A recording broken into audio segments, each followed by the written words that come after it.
Darwin. Pour une meilleure présentation des différentes informations insérées dans votre tableur Excel, vous allez avoir la possibilité de les mettre en forme. Pour cela, vous pouvez dans un premier temps modifier leur police. Donc par exemple ici, je vais sélectionner des informations présentes dans cette colonne-ci, donc comme ceci.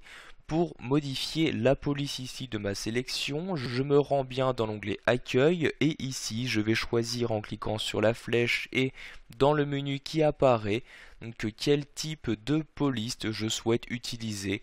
Donc sachez que vous n'avez qu'à survoler ici à l'aide du curseur de la souris pour avoir directement sur votre sélection un aperçu de la police choisie. Donc vous voyez, dès que je change ici de police, j'ai donc l'aperçu qui se modifie automatiquement.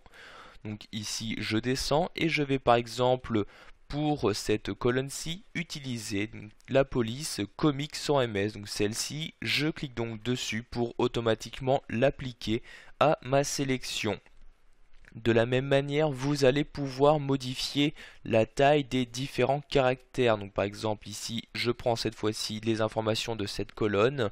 Pour choisir une taille, je peux soit ici cliquer sur la flèche et dans ce menu choisir la taille. Encore une fois, en laissant le curseur de votre souris sur une taille, vous aurez l'aperçu sur votre sélection.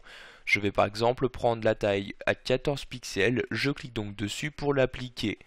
Vous pourrez également modifier votre taille en incrémentant d'une valeur ou en descendant d'une valeur, donc ici à l'aide de donc je clique ici pour augmenter d'un ou deux pixels ici ma sélection. Pour la diminuer donc de la même manière, je clique ici sur le bouton juste à droite. Vous avez également la possibilité de mettre en gras, en italique ou encore souligner des données. Je vais par exemple prendre ici cette ligne, première ligne de mon tableau. Je souhaite mettre en gras ces valeurs. Je vais cliquer ici sur le bouton réservé au gras. Je peux faire de même ici pour mettre en italique ou souligner. Je clique sur le bouton correspondant. Ici je souligne. Si je souhaite enlever ce trait de soulignement, je reclique sur le même bouton. Vous pouvez choisir précisément quel type de trait de soulignement vous souhaitez avoir en cliquant ici sur la flèche. Vous pouvez donc voir ici que vous pouvez utiliser un trait simple ou un trait double. Je clique ici sur le double souligné pour l'appliquer ici à ma sélection. Maintenant, vous pouvez voir ici que chaque donnée qui était présente dans ma sélection ont bien maintenant un trait double en tant que trait de soulignement.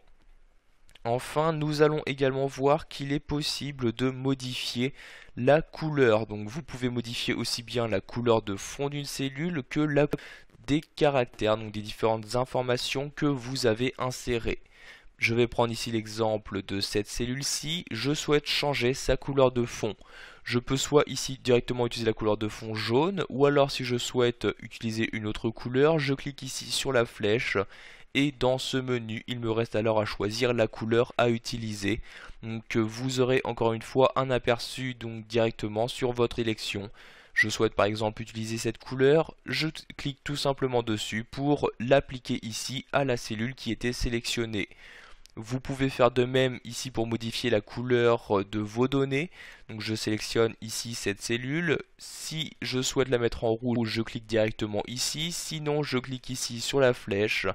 Et il me reste alors à choisir ici la couleur à utiliser.